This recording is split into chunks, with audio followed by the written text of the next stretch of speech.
So we will give folks a minute or two to arrive before starting. Okay, actually, I'm ready. Whenever you're gonna start, it's okay. Yeah.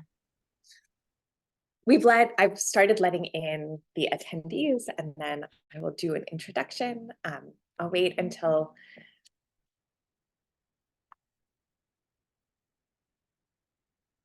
it looks like it has slowed down, so I assume a few more people will come in during my introduction as well. So depending on where you are joining us from, good morning, good afternoon, good evening, or good very late evening. Thank you so much for joining today's webinar. My name is Peeyakorn, and I'm a faculty member in Southeast Asian Studies at the University of Wisconsin-Madison. This webinar is being sponsored by the Justice in Southeast Asia Lab, or the JC Lab, generously funded by the Henry Luce Foundation, and the Article 112 Project, generously funded by the Anonymous Fund at UW-Madison. Founded in 2021, the JC Lab fosters intensive exchange among faculty, graduate students, and practitioners, as well as public-facing events that aim to foster collaboration among them. The JC Lab reflects both the recognition that a growing number of MAs and PhDs in Southeast Asian studies are choosing to pursue professional careers outside the university, but more importantly, that there is a need for academic work and universities to be directly responsive to ongoing social justice crises in the region. Founded in 2023, the Article 112 Project is concerned with its namesake, Article 112 of the Thai Criminal Code, which defines the crime and stipulates the punishment for lèse-majesty. Whoever defames, insults, or threatens the king, queen, heir apparent, or regent shall be punished with imprisonment of 3 to 15 years. Thailand has been a constitutional monarchy since the 24th of June, 1932, but the relationship of the monarchy to democracy has remained unclear, not least evidenced by the existence and use of this law. Over the past 20 years, the use and abuse of the law to suppress peaceful expression and silence discussion of crucial social and political questions in the Thai polity has risen at an alarming rate, with sentences reaching many decades.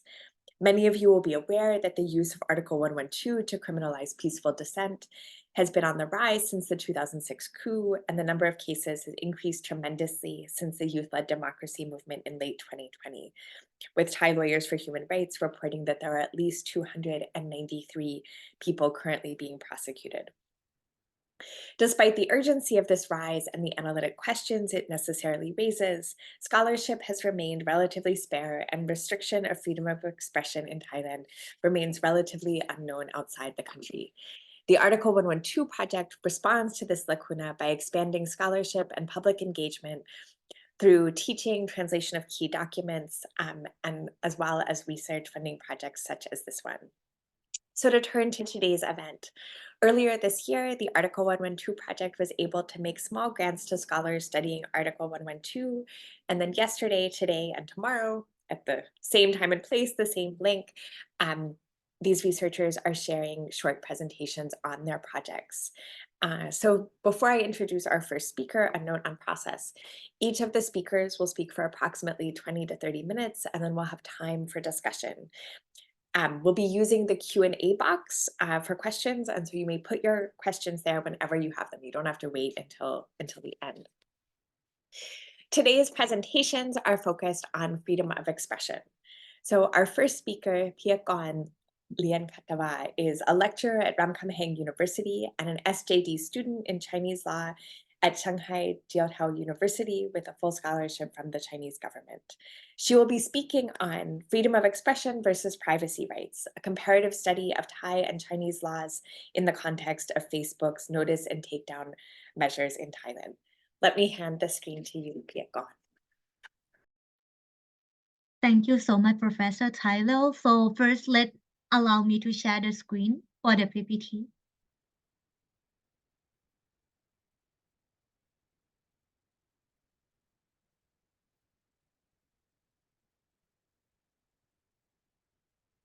Also, now you guys can see the screen clearly, right? Okay, thank you. So good evening from Shanghai. Okay, I'm Peeyakorn Leankattava, as introduced by Tyrell. Actually, today, I would like to present about freedom of expression and privacy rights with the comparative study aspect for the Thailand one and the Chinese one as well, in which I'm currently studying my PhD, or for the law aspect related to the Facebook notice and takedown provision. Firstly, I would like to present the table of content of my presentation. There would be 7 main parts in my presentation. Firstly, related to the introduction. Secondly, for the research methodology. And thirdly, for the Thai legal aspect. And fourthly, for the Chinese one. And fifth part gonna be the case study within the main methodology. And the sixth one gonna be the analysis and implication. And last, after this, I opening for all comment or all Q&A as well. At first for introduction, in this era, like internet intermediary, like including the Facebook in my situation, play a vital role in this like social, especially for the online network, particularly in Thailand. Thereby, like this presentation aimed to explore two main aspects of the internet intermediary. The first aspect would be like the freedom of expression, and the second aspect would be the privacy rights for the notice and takedown measure for the Facebook in Thailand, and also like the situation from the case study in China. And the first aspect like is related to the privacy rights. I mean that is the situation in which like maybe one user of the Facebook they public other people personal information in the Facebook, thereby like is dealing with Facebook at internet intermediary. And second aspect is related to the freedom of expression. In Thailand, the most recent incident related to the notice and takedown measure adopted by the Thai government to the Facebook is really related to the freedom of expression, because in that situation it related to the less majestic law. I mean, like one user public the content related to the less majestic in the Facebook, and thereby the government asked to take down that support. This situation is really popular topic, especially during like 2017 and 2020. Even as of current, there are no like clear evidence about the current government threatened to the Facebook. However, the less majestic law remain like a popular issue. And I think it's remain the situation that someone publish like less majestic things within the Facebook. Thereby, I choose to do this topic. And for the information by the Thai lawyer for human rights as of 2024, for the less majestic law, 1,947 people were prosecuted in like 1,000 above case. And in those cases, there are like 68 cases related to internet intermediary, including the Facebook in my situation. And for the aspect of privacy right, that like I mentioned, there are two aspects of freedom of expression and privacy rights. As of current in Thailand, there are no like the Thai legal framework related to the notice and takedown measure for privacy rights. Thereby, leading me would like to conduct the comparative study to the Chinese one. It will have the clear regulation related to the notice and takedown measure for the privacy right aspect. The methodology that I would like to use here, as previously mentioned, I would like to use like comparative study with the Chinese one and the Thai one as well. And I would like to analyze the case law to understand like the situation both in Thailand and China. For the Thailand, I picked up Prasha Thai case for the number of 14667 plus 2556. That is the situation during like 2019 onward. Um Actually like I shoot Prasha Thai case because like it settled, and also like I found no case related to the Facebook. Thereby I have to shoot Prasha Thai case, which is like the internet intermediary somehow as well, like in which one people public some less majestic thing in the Prasha Thai, and then lead like the liability to like the director of the Prachathai. And in China, mostly is related to like the privacy right aspect. Therefore, I can find various cases in which I cannot find in Thailand between like 2006 as well, and until 2014. Let's continue for the Thai legal framework. For the Thai legal framework, as previously mentioned, is mostly related to freedom of speech or freedom of expression. I have to mention first that freedom of speech or freedom of expression is really popular topic among Thai citizens and globally as well. And we should know that the freedom of expression had been protected as fundamental right in various countries, especially for like the democratic system, including in Thailand as well. For the Taiwan, we recognize the freedom of expression in Constitution of Thailand.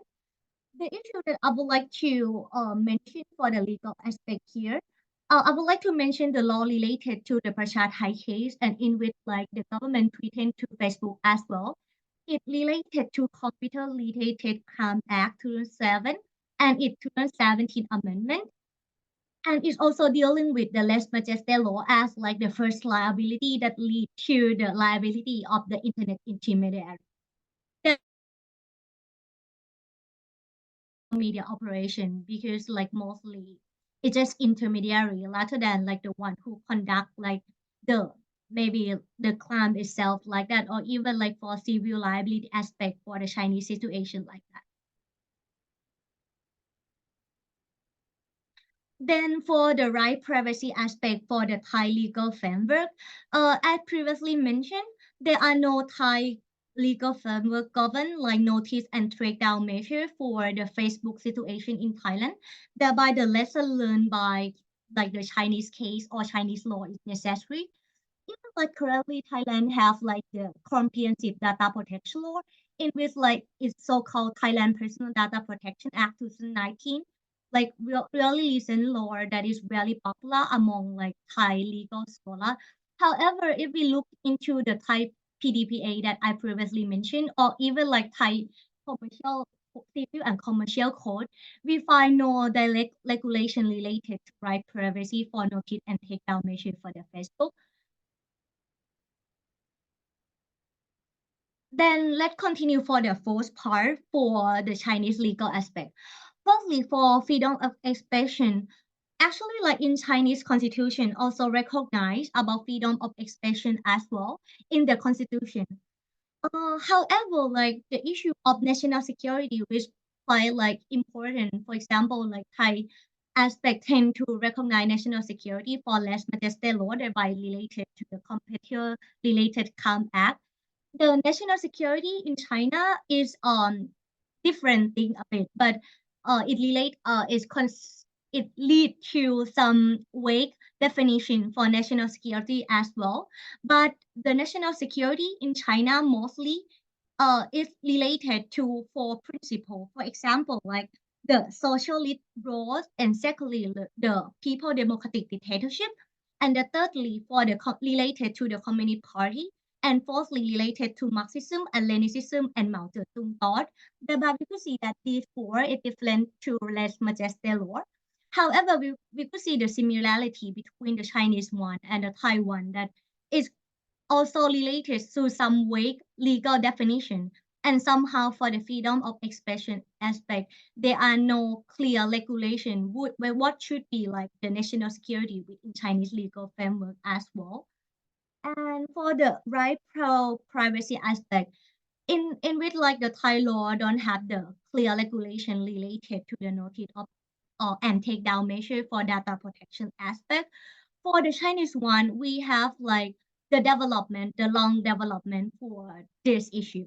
Like previously, there have been the tort law of the PRC that effective from like 2010 until like the effective of the civil code of the PRC that is like the current one of related to the privacy right aspect for the notice and takedown measure. So we can see like from the Chinese aspect for the notice and takedown liability for internet intermediary, they have the clear regulation.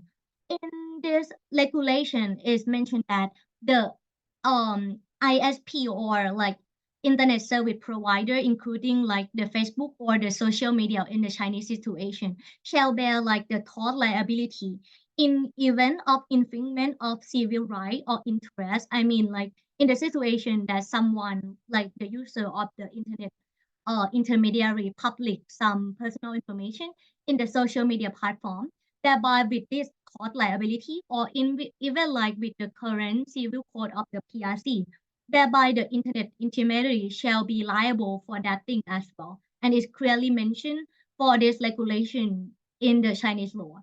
And also there have been various Chinese cases that mention or clarify about this law. On the other hand, in the Thai law, they don't have such kind of the thing. So actually, the lesson learned I know for the Chinese case, actually I analyzed various case, but the thing I would like to mention here is the summary got from all those case. Actually, like it appears that the important duty of the internet intermediary or like in the Facebook in our situation, if we would like to apply that, is necessary to take necessary measure expeditiously or like in timely manner. I mean, very fast, one informed of the privacy violation of its user. So normally in the Chinese case, the liability is based on the knowledge of the internet intermediary, whether they known about like the infringement, even by like the notice by the user to take down like that, or some certain wider discuss situation as well. Like the situation I mean is like some case mentioned about uh some new paper published about this issue about someone public personal information in the social media platform. And then in case of the internet intermediary know that things thereby like it should take necessary measure expeditiously. Thereby necessary measure in this case it means take down that post that deemed offensive.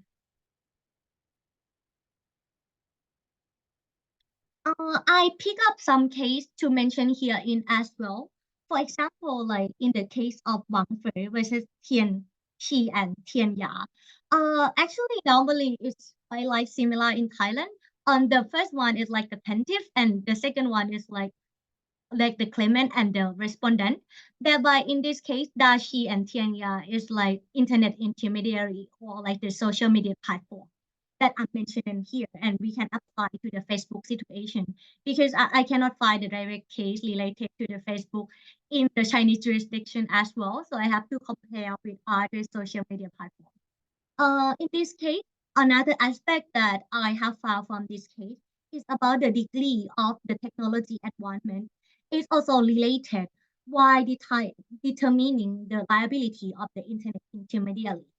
And further, is conclude that the internet intermediary could not monitor our content on its platform.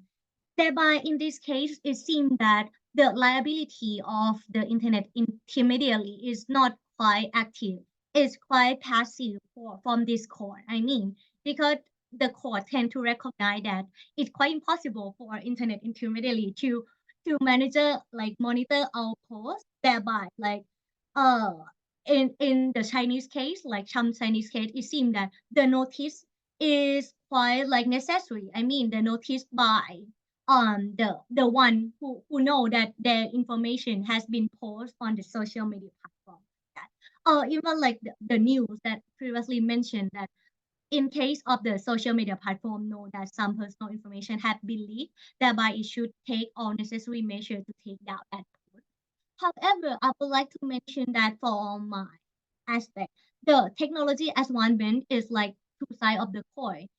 In some case, like it can be deemed that whether with the advance of the technology advancement should be lead that the internet intermediary would be easier like to like monitor our posts, thereby it should be more easy to gain some liability from that. So it's like two sides of the coin. So yeah, this case is happened since 2011.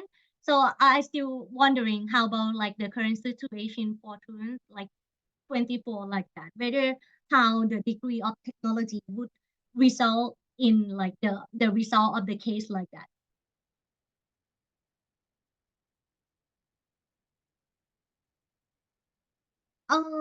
Then I would like to mention another aspect it related to the privacy policy.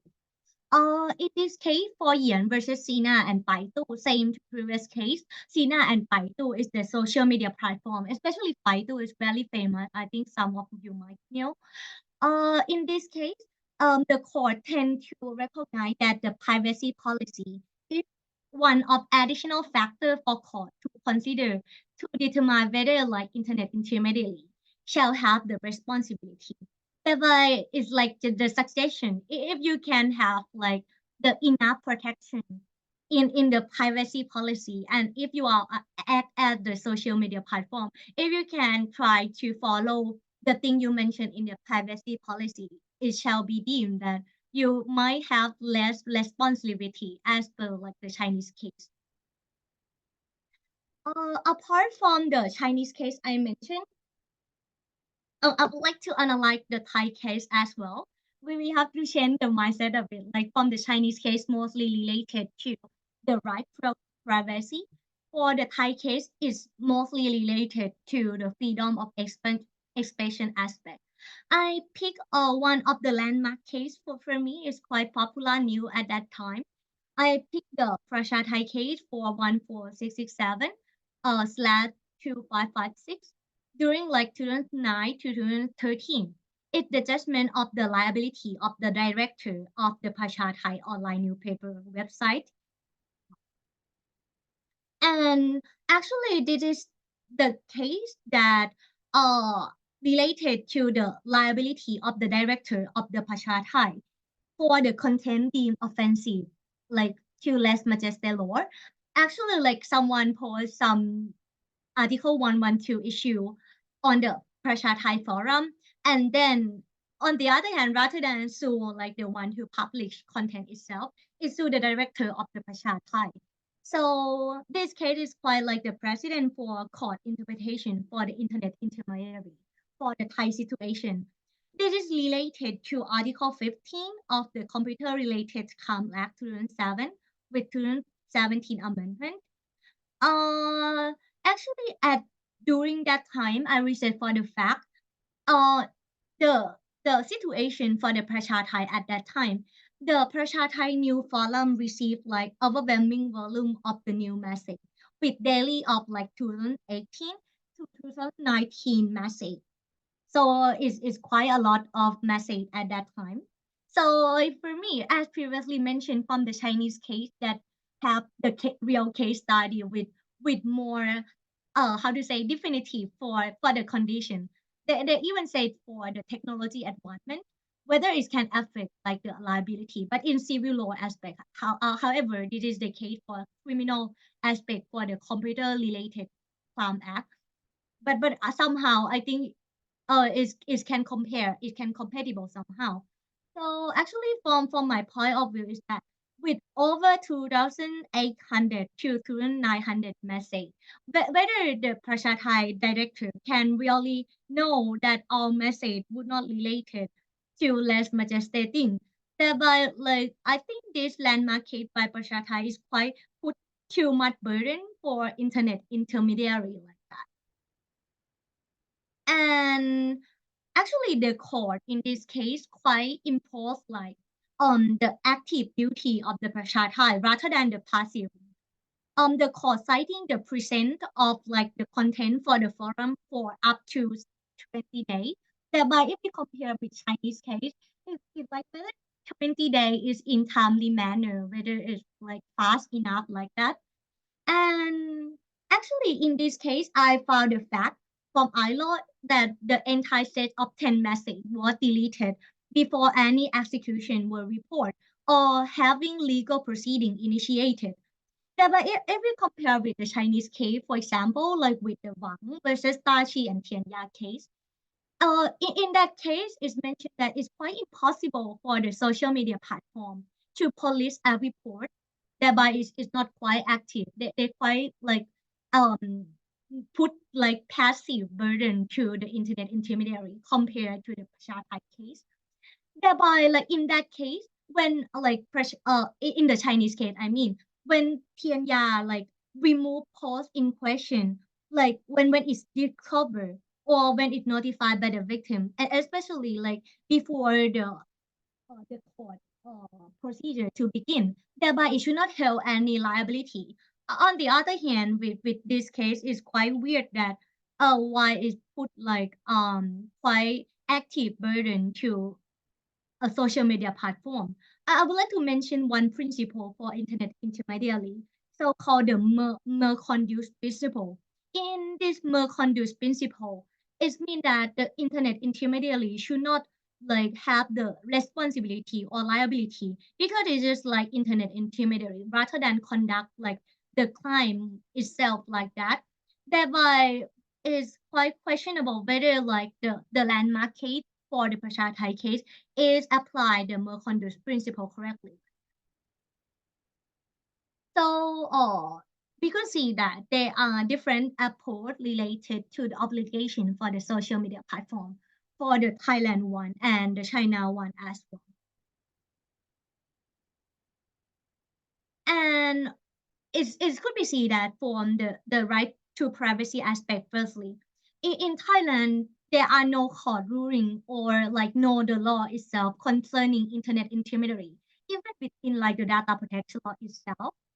So it tends that the court might be applying the tort liability that similar to the Chinese case in the Thailand Civil and Commercial Court regarding like the liability for wrongful act or the tort liability in section 420. So it's quite similar to Chinese one. This is my expectation like that because no current law for the Taiwan.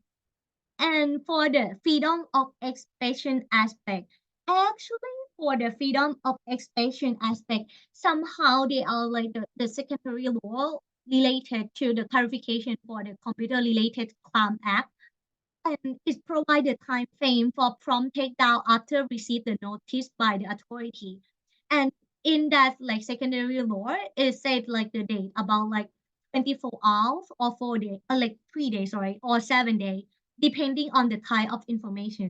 However, I feel like it's quite short, and when like the law itself mentioned it's so clear about the date and time, whether it's put too much burden on the internet service provider rather than like open it like broadly for the court interpretation, whether that is more better for the intermediary line. And lastly, I highly recommend for the social media platform, or especially for the Facebook in Thai situation, that should adequately balance the competing interests of privacy, freedom of expression, and public interest as well. And they should like public the privacy notice like in their website and then try to act according to it. Thereby, if we adopt the Chinese case, it might be enough for protection themselves. However, in Thai case, it might not be enough because it's quite like put much burden on the internet intermediary. So, for conclusion and recommendation, with my paper is recognize the importance of the issue of the notice and takedown measure, and like I provide like the different method and the balance of freedom of expression and other aspect as well. I mentioned about like the national security in Chinese one and the Thailand one as well. And actually for the Facebook situation, I feel like we should not put much burden on the social media platform as internet intermediary for the mere conduct principle that I think it can be applied to the size situation as well. So it should not be used to suppress political dissent, like less much the law aspect like that. That is for my conclusion and recommendation. And moreover, for the Facebook, it should not ban or like take down the posts that do not infringe upon any other people right to privacy like that. So actually I leave it open whether it's really necessary for Facebook to take down the post related to less law, whether there's really like the international practice like we can compare to the Chinese one that mostly related to data protection. But on the other hand, for the Taiwan, we use it for political distance like that. And lastly, for the privacy policy that I mentioned that the social media platform can make it properly to prevent any liability. And lastly, for the legal aspect, I also propose that the Thai law should clearly identify about the notice and takedown measure liability. Like for example, within the Thai civil or commercial code itself, or even create the new law, thereby it can be protect like the right to privacy of individual as well. And we could know like the clear regulation related to that. So thank you so much. It's all for my presentation. So if anyone want to contact me, that is my link and in my email. If you have any question, just kindly let me know. Thank you.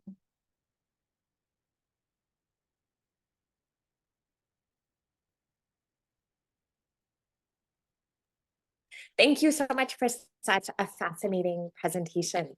I think if you go ahead and stop sharing your screen, that would be great.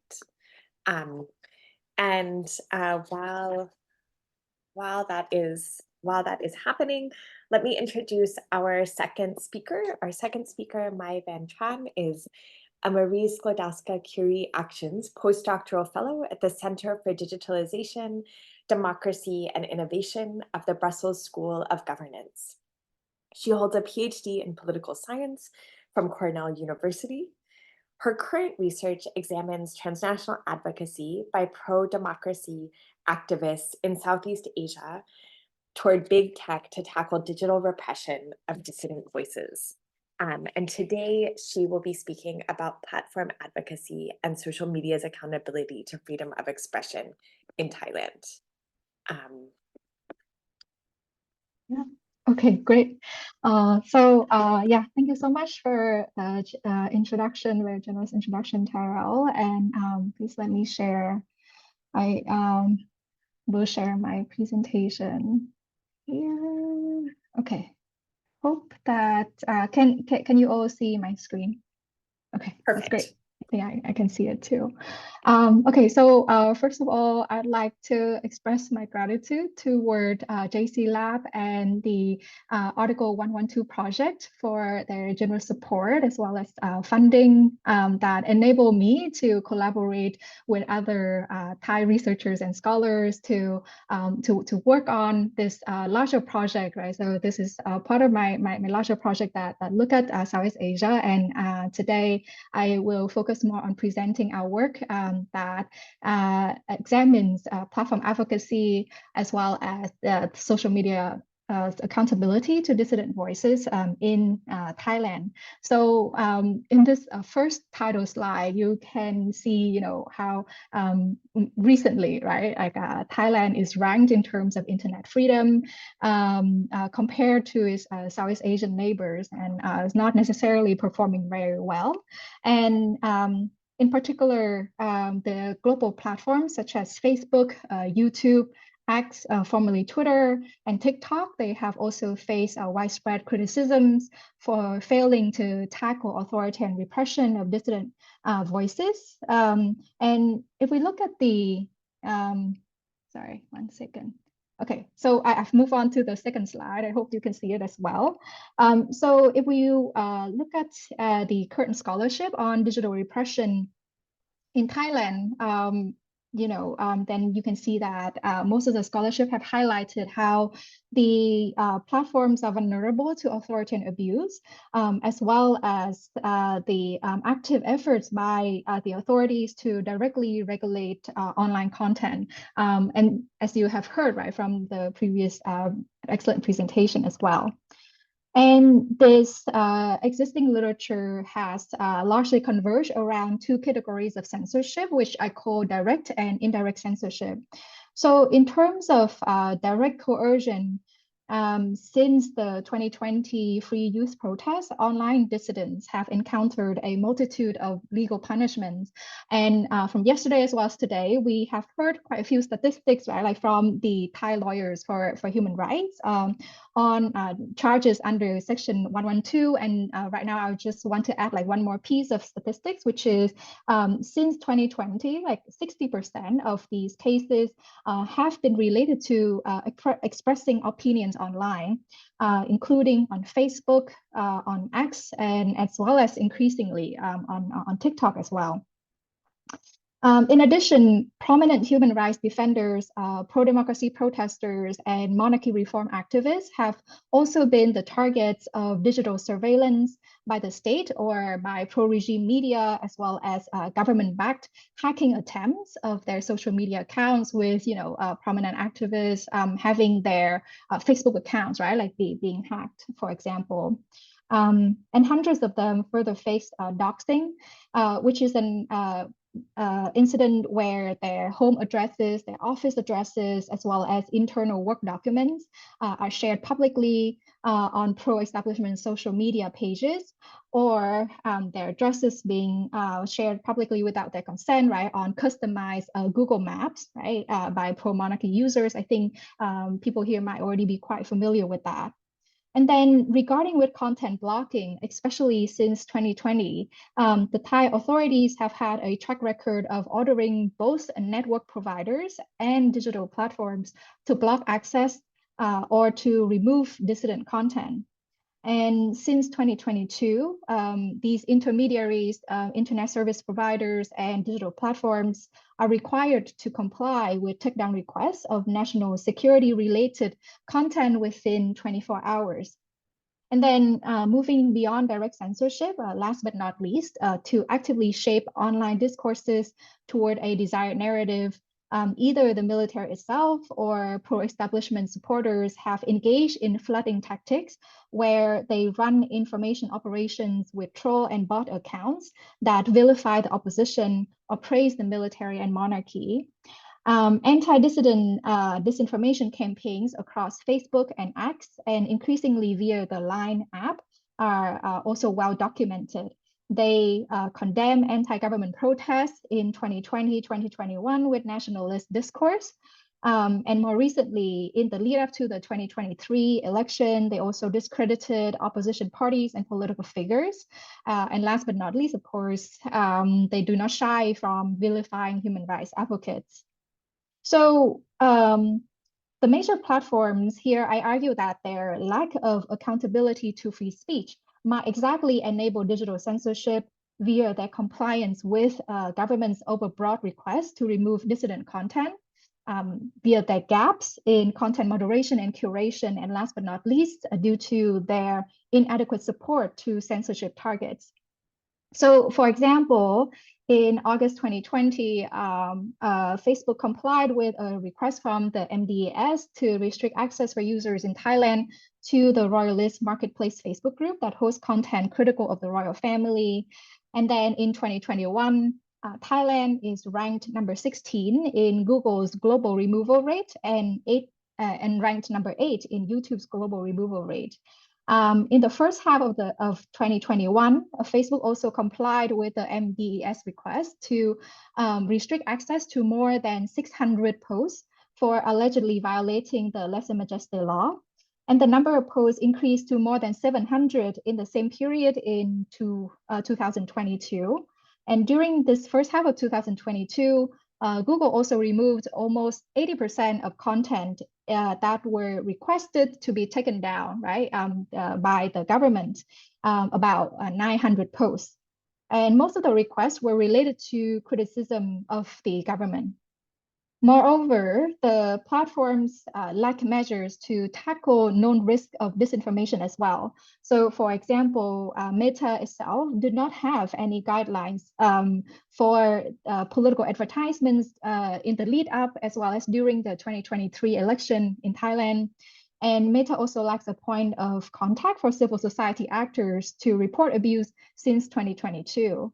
And other platforms such as Twitter or X and YouTube have not even tried to reach out to local civil society. And other sources of frustration to free speech advocates in Thailand that I got a chance to talk to also include the platform's lack of transparency on their content moderation algorithms and the lack of data support for victims of abuse regarding evidence that they would like to get in order to present to competent authorities on coordinated online abuse that they themselves suffered. And there was also fear among free speech advocates that social media companies might comply with the government's data request in the future if it has not already happened. So in response to this, then these advocates have launched multiple advocacy efforts toward their own government as well as foreign platforms in order to improve safeguards for digital civic space. And most of the advocacy efforts have directly called out the platform's lack of accountability, urging them to provide a more effective remedy and transparency. Examples would include calls for platforms to publicize detailed reports on government's takedown requests, to grant access to data on digital coercion and disinformation to local civil society actors, and last but not least, to engage with local partners to strengthen social media literacy among the population.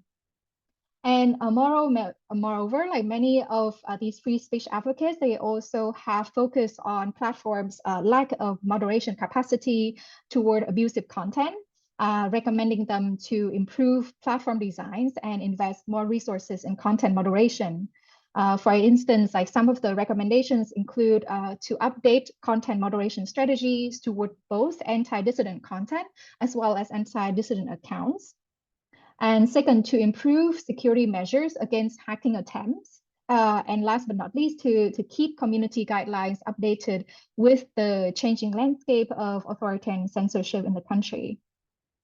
And last but not least, to tackle the platform's lack of protection for dissident content, very straightforward, the civil society actors have asked the platforms to defend such content and to resist government's overbroad removal requests. So in response to such advocacy, these global platforms that are mainly based in the West, they have at times taken action to improve content moderation, either because they might have their own free speech mandate, or more likely also because of their business dependence, right, on local residents' usage to generate profit as well. So, for example, in 2020, in response to international criticism against their compliance with the government request to take down the royalist marketplace group, we know that Meta later on, they also did not comply with the following request, right, to take down the second version of this group. And then in 2021, Facebook also took down the abusive accounts that human rights advocates have reported to them. But this kind of action was really a case-by-case basis, because after these types of abusive accounts were taken down, of course, the same actors would create more accounts, right, which I call clone accounts. And these clone accounts, there were not any actions taken by the platforms against them. Yeah. And then between 2020 to 2022, besides taking actions on content, Meta itself also held consultations with human rights organizations to discuss their policy. And then in the lead up to the 2023 election, YouTube collaborated with CoFact and news agencies on fact-checking. And CoFact, a fact-checking organization, also worked with Meta, Google, and TikTok to provide training on digital literacy to help promote accurate information online as well. So as we can see, right, there is a wide range of forms and effects of platform advocacy efforts, but at the same time, there lacks research that systematically examine the impact of such advocacy on platforms' practice and consequently the online space for dissident voices. So here I would like to propose a theoretical framework.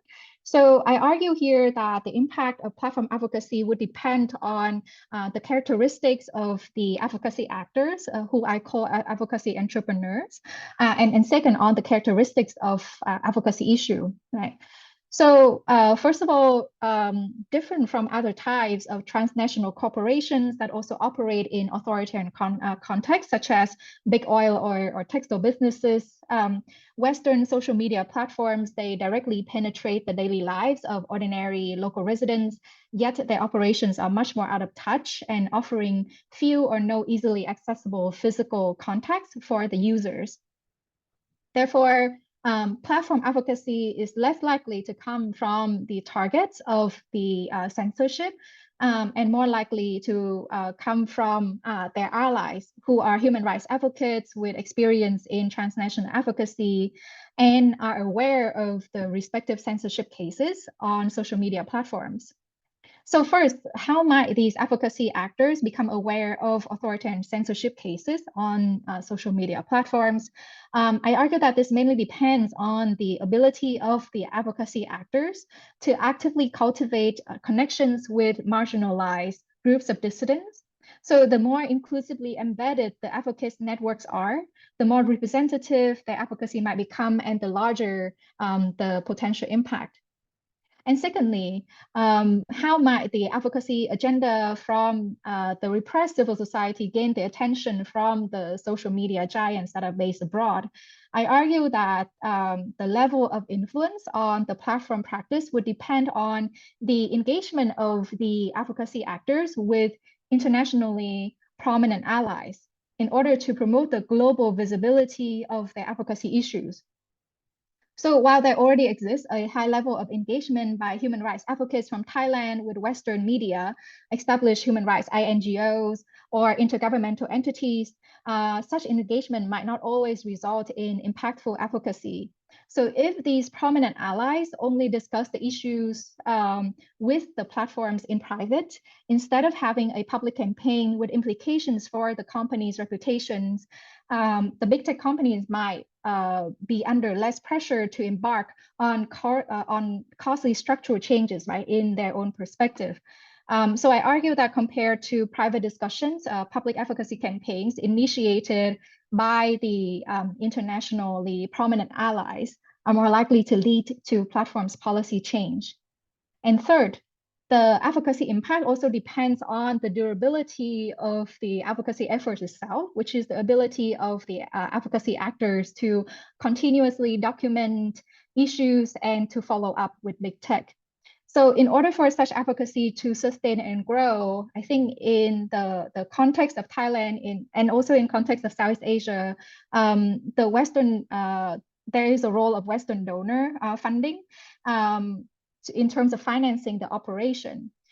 But nonetheless, right, like most of these cases of platform advocacy, they receive low level of Western attention and support, especially because they come from states with low policy relevance to the West, and they no longer might be a priority in international development agenda by Western donors either, right? So, so I argue that the platform advocacy efforts would be more likely to obtain funding if the issues resonate with main concern in Western democracies. Unfortunately, this would mean that advocacy that centers around issues that are familiar with Western democracies, such as combating electoral disinformation and online harassment, might gain more attention from the donors than those that call for the platforms to resist against government overbroad takedown requests of dissident content. So in order to examine, right, like these theoretical arguments, the research adopts an exploratory mixed method design. So first, I have conducted expert interviews with 8 respondents from Thailand who either engage in platform advocacy toward Meta, Twitter, YouTube, or TikTok during 2020-2024, or represent marginalized dissidents. And based on the insights from the interview, I also work with another colleague, Dr. Tuanon Patara Tanasut, to build a list of prominent political Facebook accounts and keywords to capture the most viral pro-dissident as well as anti-dissident content from public Facebook pages and groups in between March and April 2024. So not only does Facebook continue to be the most popular platform in Thailand, it has also been the main site of authoritarian abuse and target of civil society's advocacy.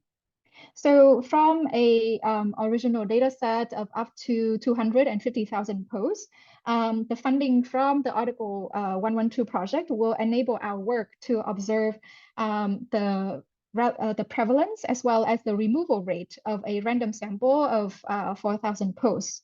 And finally, I will also analyze data on Facebook's moderation practice and any changes regarding this practice based on Meta's own transparency reports as well during 2020-2024.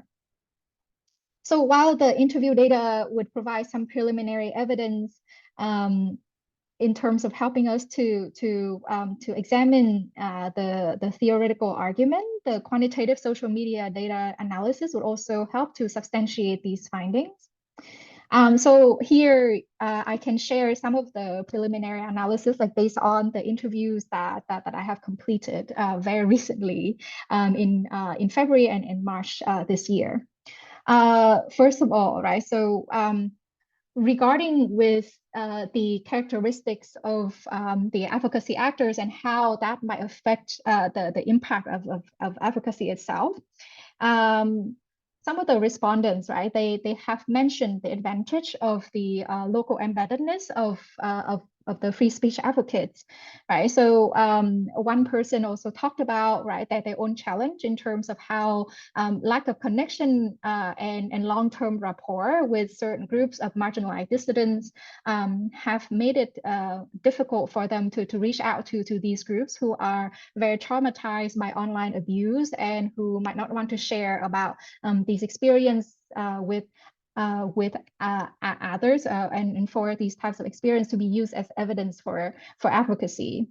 On the other hand, right, like for a digital rights groups that has had a long-term as well as well-established ties, right, with many groups of dissidents, then since they already have the existing reach, right, then it would be easier for them to be aware of these cases of abuse, and which also means that their advocacy would be more comprehensive and more representative as well.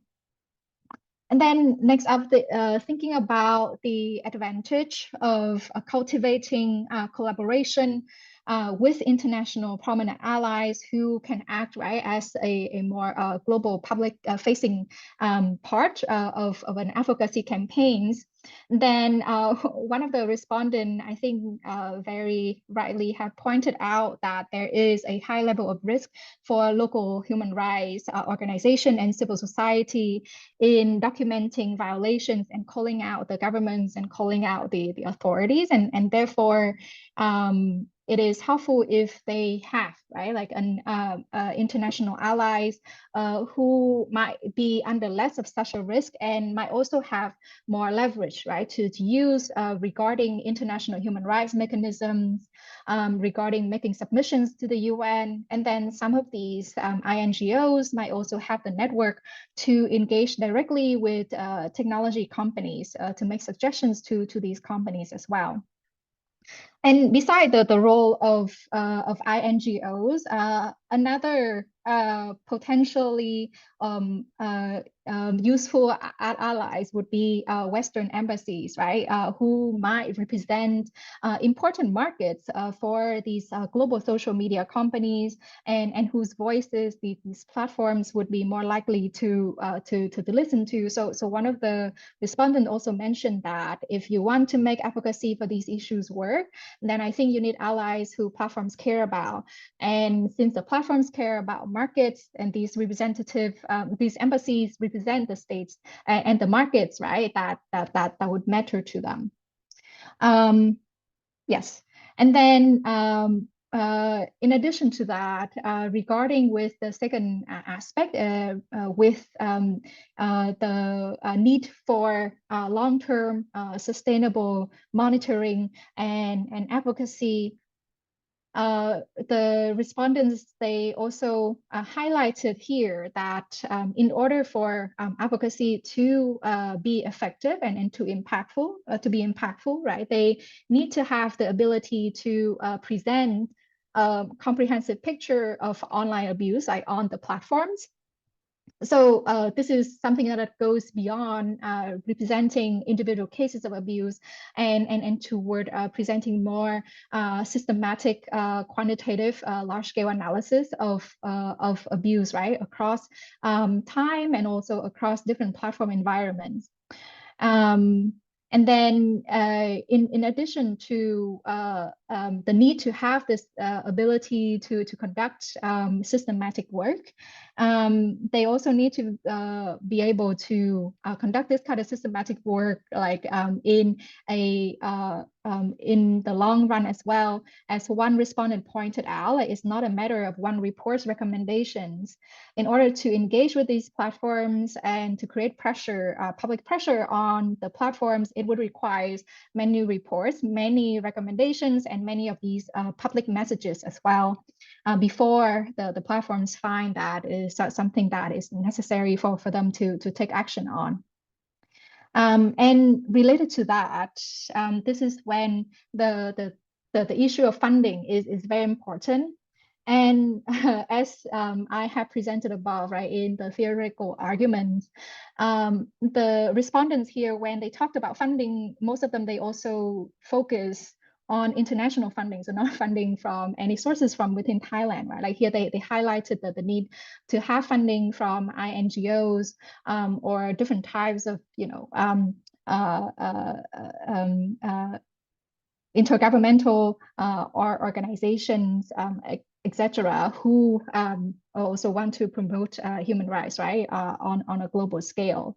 And in particular, right, these types of funding would be very necessary if the civil societies organizations are if they in particular lack the capacity, right, the skills and the technical infrastructure to monitor human rights violations, right, on a systematic level. Yes, and then last but not least, I think that long-term funding here has been pointed out by the respondents as necessary, exactly because the digital harassment and abuse is something that evolves over time, right? So as platforms take some type of action, most of the time the regime, the autocrats, they would also come up with new tactics, new strategies, right, to continue with executing different types of digital harassment and abuse as well. So it is very, very important that there is constant and long-term monitoring toward this type of evolution. And in order to do so, then funding, long-term funding is a very important part of the puzzle. But of course, right, like, so if we only look at these interviews, then it's also hard for us to understand what types of advocacy issues are more likely to attract funding than others, right? And this is why in the second part of the project, so with the funding and the support from the Article 112 project, we would try to also look at, in particular, the actions that the platform take, right, toward tackling online disinformation that target the dissident, right, versus the action that platform take toward, let's say, resisting government takedown requests and protecting these dissident voices and content online as well. And so this is an ongoing project, and I hope that I could also share more and more findings with you in a later stage. And thank you very much for your attention.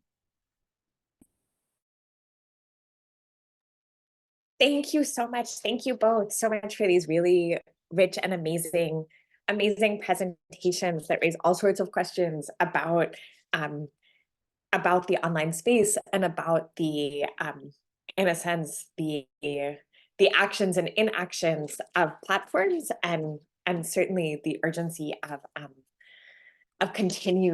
lots of continued attention to platforms and what they are doing. So we have about half an hour for Q&A. So while other folks are putting their questions into the Q&A box, I just wanted, and formulating their questions, I wanted to start off with questions that I had for both of you, which is, for Peeyakorn, I wondered, it's sort of a, I guess, a two-part question of what are the different ways in which, and I guess the similarities and differences in terms of how both public interest and national security are defined in China and Thailand, and how does that impact the ways in which the law is used and enforced? And also, have you seen a shift in relationship to governmental regulation of online platforms in both countries? Has there been the development of different interests or different definitions of public interest?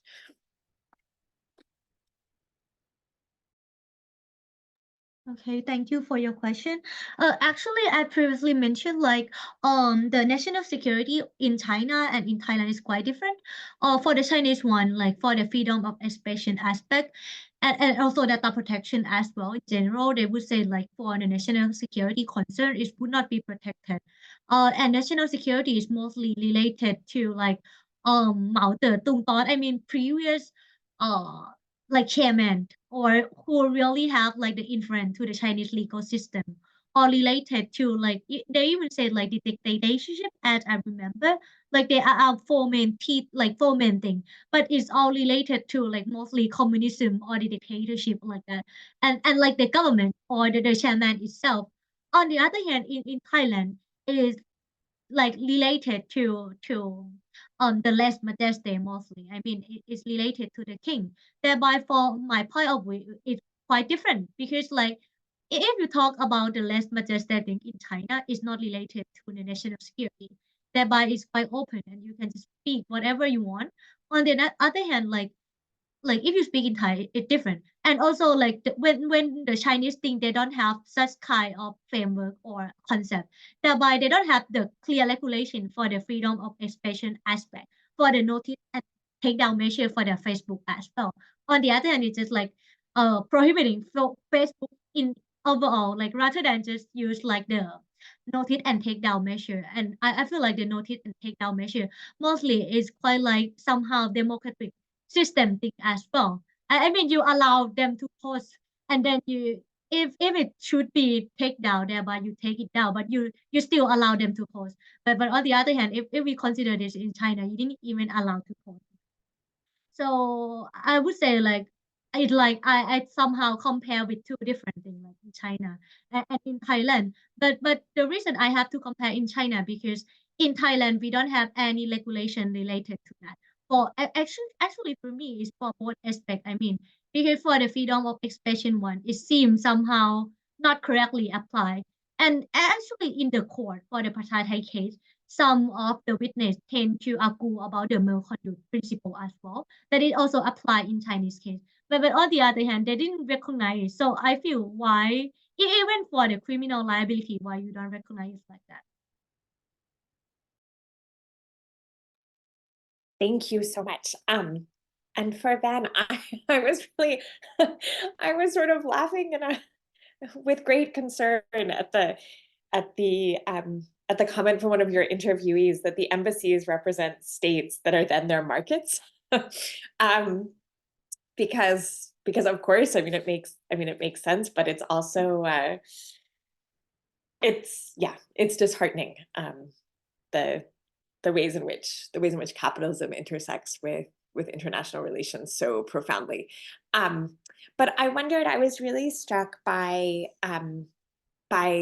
your interview data showing sort of the demand and need for sustained long-term funding to do the kind of research necessary to illuminate what's actually going on and the kind of advocacy that can have an effect on how platforms are operating in conjunction with states. And I wondered if you had a sense, and this, feel free to say this is beyond the scope of your work, but do you have a sense that within the international donor community, there's recognition of what their role in supporting local CSOs needs to be in doing this work, or have they not yet gotten there? Oh, this is such a great question. So first of all, I didn't interview any donors for this research. So but I think it is something that at least I can glean, right, like from my interviews with these human rights and free speech advocates. I think from their own point of view, this is something that they have to. So first of all, the fact that they can still do their work at the moment means that they do have funding, they do have support, right? And from these sources, like from maybe Western embassies or from intergovernmental organizations, NGOs that care about promoting human rights and free speech, right? In Thailand and also in the region. And however, I also think that the kind of the fact that they still need to remind, right, like these international allies that there is a lack of capacity, right, like for local organization to systematically document online abuse, as well as there is the need, right, like for these allies to act as a bridge and to amplify these voices, right? So it means that there is still a certain lack of understanding, right, and acknowledgement, like from these international allies and donors as well. Yeah, so I think that's all that I can say about that at the moment. Yeah. But thank you for the important question. Thanks so much. Okay, so questions have started to come in. So, and I should also, you are both welcome to ask each other questions. Feel free to, you can use your prerogative as presenters to intersect. So the first question is I would say for both of you, could you discuss which specific Thai advocacy groups or efforts have been most effective in protecting freedom of expression on digital platforms, and why have these been more effective than other groups or efforts? Who would like to start? Okay, I can start for this question. Okay. Actually, as previously mentioned, I feel like the idea of social media is quite like democratic. If you allow it into the second step, like for the notice and take down one, rather than in China. Like in China, you ban the Facebook, so no need to consider about the notice and take down one. But on the other hand, in Thailand, we still allow to have Facebook. So for me, all social media platform can be equally protect about freedom of expression. For example, like the Prasha Thai one, previously they have like as far as I understand from the Prasha Thai case, they have the function that you can post. It like pantip, I think. Like you can put some information on it. But the problem is like with the case like the Prasha Thai one that put too much burden on the media platform. It leads like this kind of social media platform are not there to open to that function. We can see like nowadays the Prasha Thai have just like the new that they publish with their own, rather than have the function like the Pantip one. So for me, any social media this it's allowed like other like especially for third party, for example like the Facebook, we have like the third party to publish some information on the social media platform. It is quite like the effective way for freedom of expression. It is like the first step. However, the second step will come into play for the notice and take down measure for my situation, like for my article that I have researched about the notice and take down. Thereby the law itself, rather than the social media platform, should not be like the burden for the social media to not allow such kind of post to be in accordance with the law in the platform like that. So my proposal is that if like the thing that published in the Facebook, for example, is not violate to like for example the data privacy right, like we have the regulation in China clearly that if it related to protection of data privacy, in such case the Facebook should be like take down that post.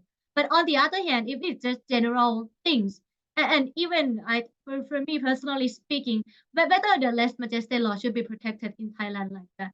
Because actually, if you would like to prioritize freedom of expression, just allow them to post. on that, and would be better if we allow the social media to be the one who can take down that one, rather than we use like the political distance to force the Facebook to take down that one like that. Thereby it affects like our freedom of expression, and also it affects like the investment of the Facebook itself as well. That is my answer. Thank you. Thank you so much for this question. So I can say that so first of all, like from what I have seen like in my own project, comparing the different kind of like advocacy efforts, I would say that most of the advocacy efforts like on online free speech have been targeted, like still targeted toward Thai government and authorities, right? And then there's only maybe smaller numbers that try to speak directly toward the social media platform, which is more of the focus of what I'm trying to look at a more of an emerging phenomenon. But one particular example would be this kind of public condemnation by Amnesty International in 2020, the decision by Facebook to restrict access like in Thailand toward the royalist marketplace group, right? And then as a response to that, we also saw that Facebook representative, they also said that they would try to challenge this request like by the authorities. I actually don't think that they ended up doing that publicly, but at least like when this group resurfaced again a second time, right? Then we saw that Facebook as a platform, they did not comply with the request from the government, and the group right now still exists, right? However, as in terms of thinking about the factors, right, that might make such type of advocacy more or less effective, as we can see, like this is a one-time action, right, that Facebook took, and we also saw that it was also after 2022 that they no longer have an office, right, like inside Thailand and anymore. They don't have a team there, and I think the same as with Twitter as well, which means that like since this kind of advocacy, it was a one-time public advocacy campaign, right? We also saw that this was again like a one-time action that the platform took, and they of course try to follow up with civil society later on.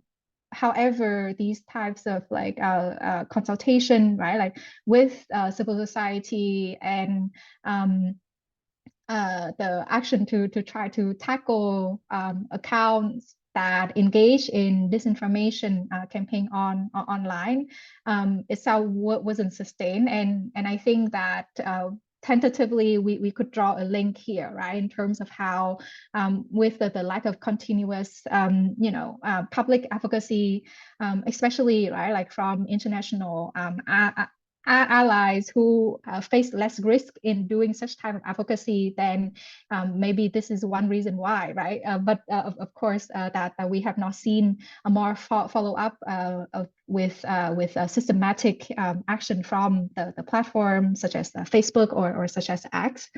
Yeah, so this is something that I think that we can continue to try to observe, and I hope that if I can gather also more cases, right, like from not only in Thailand but across Southeast Asia, that I can make a more solid analysis here in terms of the pattern of the effectiveness of advocacy. Thank you. I love the idea of it being a regional project to look actually with both of your projects. Like I think looking across because it's such an emerging field of how platforms are interacting with dissidents and with governments around the law. So there's all sorts of questions. So the next question is, it seems like these platforms like Meta should have the long-term funding and should be pushed to collaborate with and fund these embedded advocacy groups as part of their own security plans. Is that realistic? Is it something advocacy groups would want in an ideal world, or would they want the funding to be more independent of the online platforms anyway? Any thoughts?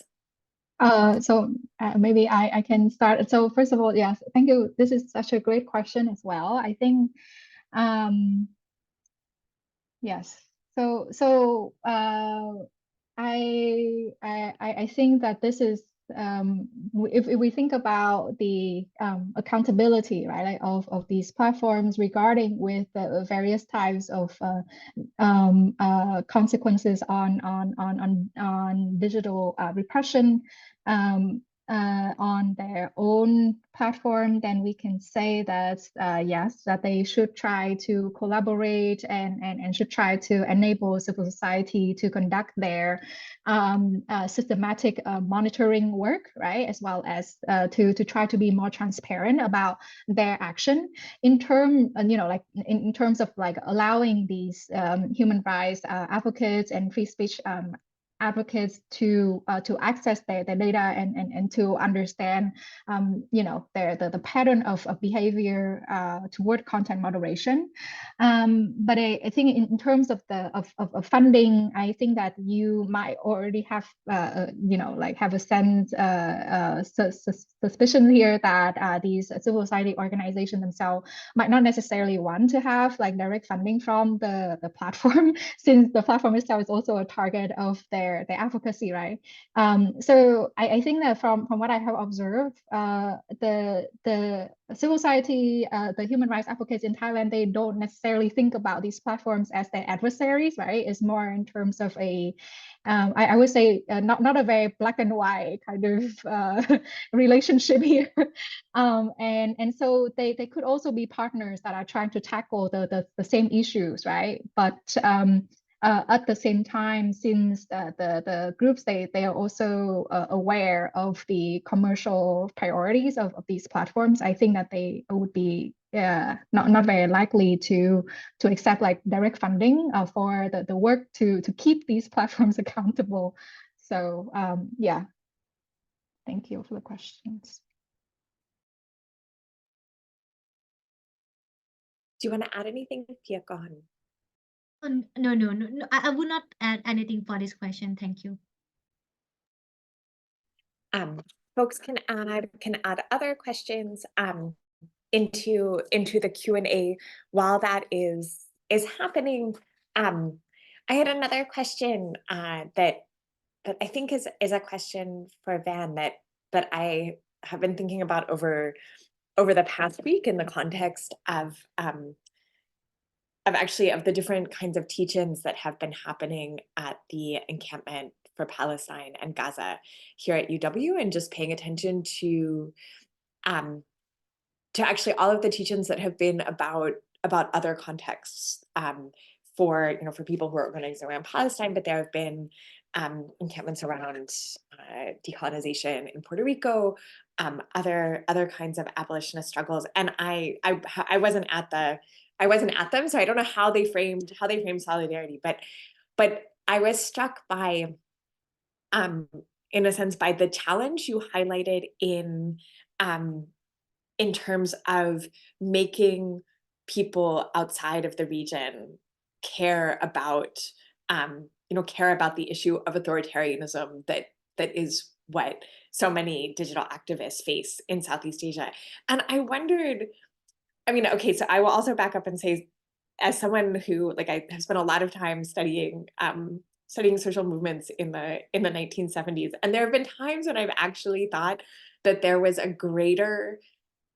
more international solidarity in the 1970s, when it was so logistically difficult in comparison to the present to get information on what was happening in other places. But if you look at, for example, the publications of various student groups across Asia during that period of time, not only were they incredibly aware of what was happening in the region, but there was reporting on struggles of student activists in Latin America. It's amazing.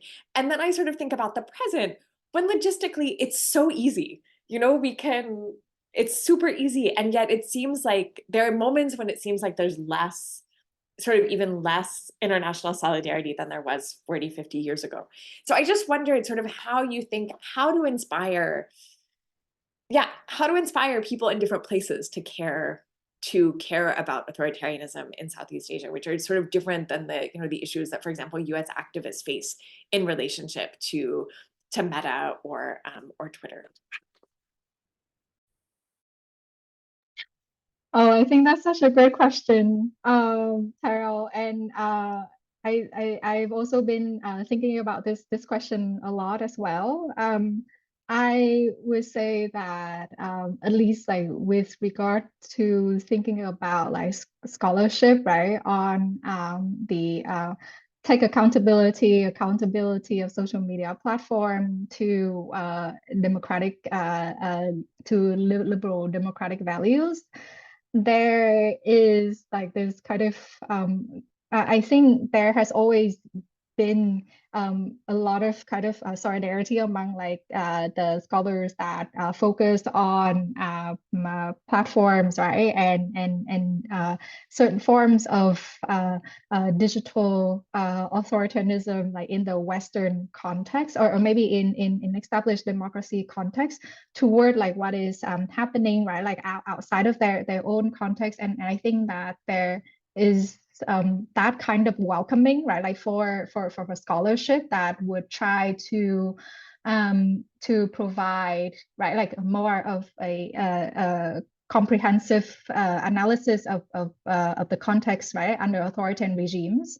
In terms of thinking about like inspiring the concern from the general public, right, I think that probably is something that has to do more with, let's say, we think about resources for education, and I think, like under certain contexts, if there is space, right, like for people to be exposed to issues that happen outside of their own like liberal democratic context, right, and that could be the start. And I think that at least in terms of the students that I'm interacting with in the past 2 years, like in Western Europe, a lot of them are interested in what's going on in Thailand, in Myanmar, in Southeast Asia, etc. And they're always curious to learn more and to know more and think about what they can do, right? Both in terms of like academic work, but also in maybe more in terms of like practical policy work as well. Yeah, so there is that interest there, and I think that what we need is just in terms of making sure that these students they do have the exposure, which I also find that some of that opportunity for exposure might be decreasing just depending on the priorities of the education system and of which representing state interest. So yeah, that's all. Yeah, it's really striking. I mean, I feel like there's a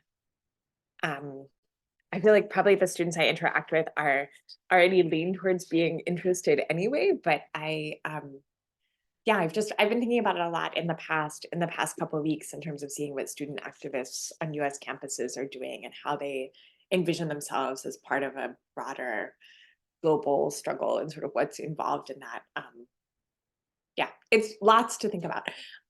Another question has come in, which is, how comprehensive are the public educational efforts of the advocacy groups in terms of factors such as age, education, gender, class, etc.? Or do they tend to focus on particular social sectors more than others? Any thoughts that either of you want to offer?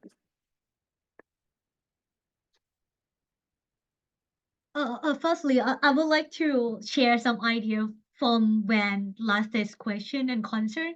Like I feel like when you're thinking of Western, they would like to know more about what is the situation in Thailand, like or in Southeast Asia. I would like to share like one fun fact, like it happened because I study in China since for master degree, and also like until the PhD. It just happened for me some several months ago that I have to put like what I have done, like including this paper that I'm working on in one system. I would not mention what is that system, but it's one system that is really important in China that I have to put to fill all information about what I have done. And the weird thing is that I try to submit the information many times. I submit what I have done, the thesis or the paper, but the system said like I cannot submit it. So I asked my friend many times, and then I know that there are some keyword that is like the problem. Firstly, I think it's just like some signal or like quotation or something. I tried to delete it, but then I know what is the problem. The problem is the name of this paper. It is the name of my paper. It's about freedom of expression. They even scared about the wording of the paper. And it's a document that I have to submit. Thereby, I have to delete some part of my title. That I didn't criticize the Chinese one about the freedom of expression that much.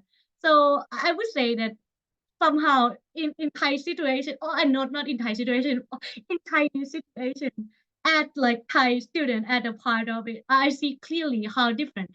I mean, we didn't allow to thinking that much. Sometimes there are more sensitive questions that I cannot do like that. Uh, but in answer to the next question, I may be able to share some idea about like public education because currently I'm also the law lecturer as well, apart from studying in China. Actually, I'm not really put an effort in like studying that much, but actually I am also a part of like advocacy. I'm a part of Niti Hub. I'm the co-founder of Niti Hub, which is like currently we have like more than 14,000 followers. We created with an aim to promote like justice in Thailand like that during like pro-democracy movement. And we have like conduct Niti Hub for I think 3 or 4 years, and especially during like pro-democracy like last 2 or 3 years we really active it. But but actually the lesson learned I have conduct Niti Hub, and also sometime when I conduct some seminar in in my university in Thailand as well. Actually I concerned about something like you mentioned about the gender rate. I do care when we would like to set up some, how to say, set up the seminar. For example, like if we have uh three panelists, and then I know that is the issue related to the justice like that, or even like issue related to gender equality.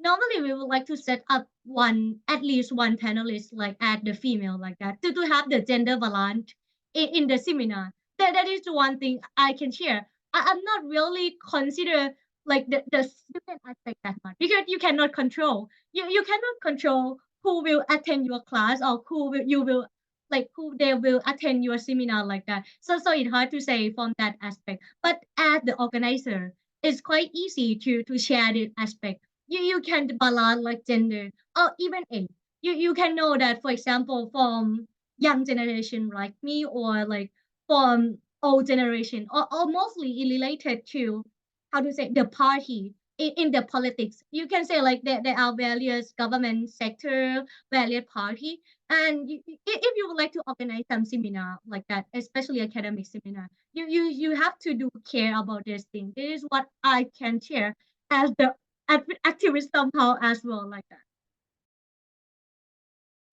Thank you so much. And Van, any comments on this one? I think I'm okay with Peeyakorn would have a lot more insight on this than me, so thank you. Well, we have come to the end. So I just wanted to first to thank our two presenters for their really challenging and exciting and important presentations. I'm so excited to read what both of you write next, and to keep learning more. I wanted to just remind everybody that tomorrow is the final of these presentations, same time and place, same link. Korapin Puapansawat and Buangton Unchanam will be speaking tomorrow, and they will be giving, their paper is on the price of freedom, lèse-majesté prosecutions, and the politics of bailing in Thailand. So please join us again tomorrow. And thank you also to folks who offered questions and were part of the conversation. And everybody stay safe and have a good day if you're in North America, a good evening if you are in Asia, or a good sort of afternoon, early evening if you are in Europe. And thank you so much. Thank you very much, Tara and Thank everyone. you. Bye bye. ขอบคุณนะคะ บ๊ายบายค่ะ Ah.